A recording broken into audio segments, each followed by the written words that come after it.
प्राचीन काल में अफगानिस्तान आर्यों की पुरातन भूमि थी, जिसका जिक्र ऋग्वेद में भी मिलता है। ऋग्वेद में अफगानिस्तान की कई नदियों और पहाड़ों का विस्तार से उल्लेख किया गया है, जिनमें काबुल और आमू दरिया जैसी नदियां शामिल हैं।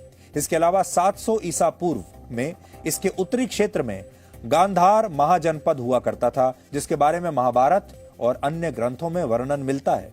कौरवों की माता गांधारी और उनके भाई शकुनी, जिन्हें आप शकुनी मामा लोग कहकर बुलाते थे, ये दोनों गांधार के थे। लेकिन बाद में यही गांधार कांधार बन गया। यहां से हिंदू धर्म पूरी तरह से समाप्त हो गया और आज आप उस स्थान को कांधार के नाम से जानते हैं, जो अफगानिस्तान में है और उस पर आज तालिबान का कब्जा है।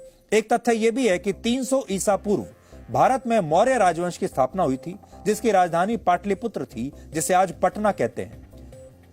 और अफगानिस्तान मौर्य साम्राज्य का सबसे उत्तर पश्चिमी प्रांत हुआ करता था। उस समय अखंड भारत की सीमाएं कहां तक फैली हुई थी, आप इस नक्शे में देख सकते हैं।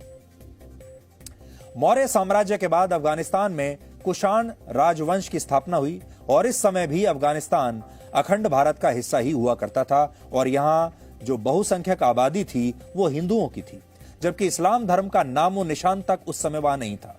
यह बात पहली और दूसरी शताब्दी की है। कुषाण साम्राज्य के राजा कनिष्क के शासनकाल के दौरान अफगानिस्तान के शहर सुर्ख कोटल में कई आलीशान और भव्य मंदिरों का निर्माण हुआ और इन मंदिरों के अवशेष आज भी खुदाई के दौरान कभी कभार वहां पर मिल जाते हैं। लेकिन इसके बावजूद तालिबान जैसी ताकतें अफगानिस्तान को इस्लाम धर्म की भूमि बताती हैं, जबकि यह सच है नहीं।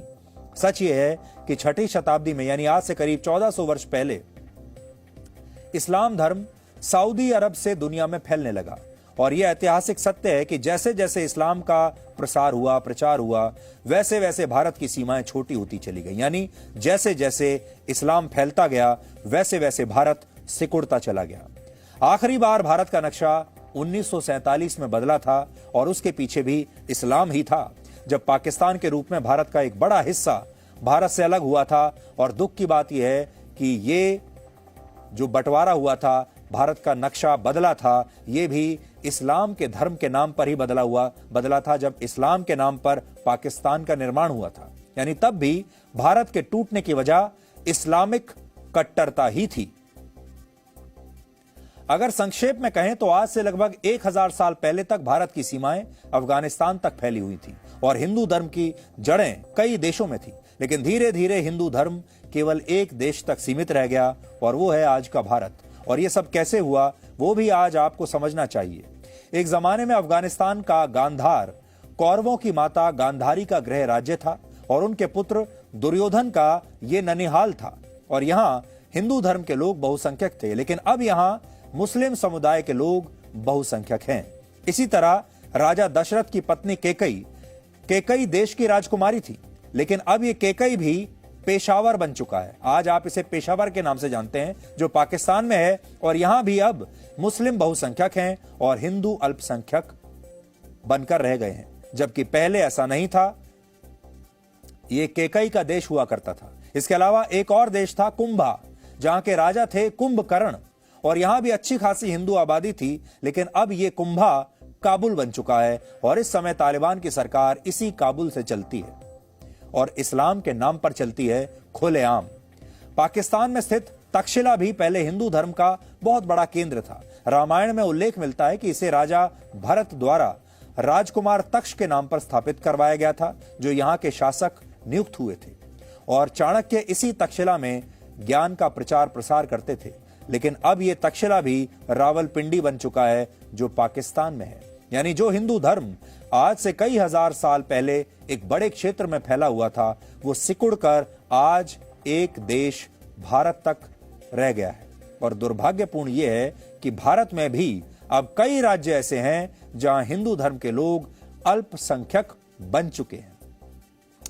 अमेरिका के मशहूर थिंक टैंक प्यू रिसर्च सेंटर के मुताबिक भारत में 7 से ज्यादा ऐसे राज्य और केंद्र शासित प्रदेश हैं जहां हिंदुओं की आबादी अब बहुत कम हो चुकी है। जैसे लद्दाख में सिर्फ 8% हिंदू बचे हैं, लक्षद्वीप में 3% हिंदू बचे हैं, वहां मुस्लिम आबादी 97% हो चुकी है। मिजोरम में 3% हिंदू धर्म के लोग रह गए हैं और एक समय में नागालैंड 5 पांडवों में दूसरे नंबर के भाई भीम की ससुराल हुआ करता था, लेकिन अब यहां भी सिर्फ 9% हिंदू बचे हैं, जबकि मेघालय में 12% और जम्मू कश्मीर में भी सिर्फ 28% हिंदू आबादी अब रह गई है।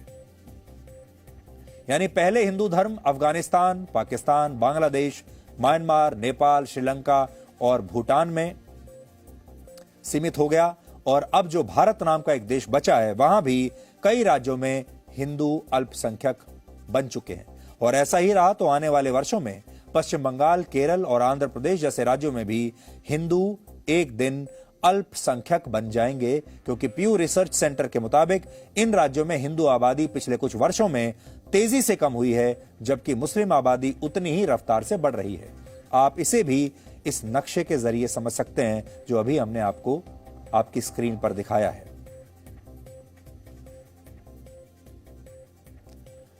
तो अपने ही इतिहास के बारे में हो सकता है कि अफगानिस्तान के लोगों को भी ना पता हो और तालिबान के लोगों को भी शायद ना पता हो कि उनके आने से पहले यहां पर हिंदू राजाओं का ही शासन हुआ करता था।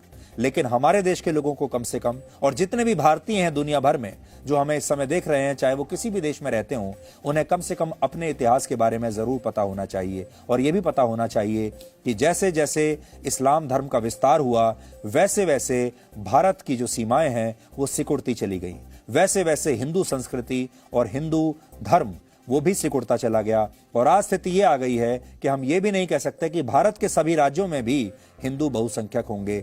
बहुत सारे राज्यों में अब हिंदू अल्पसंख्यक हो चुके हैं। Presenting B News app available on Google Play and App Store. Download it now.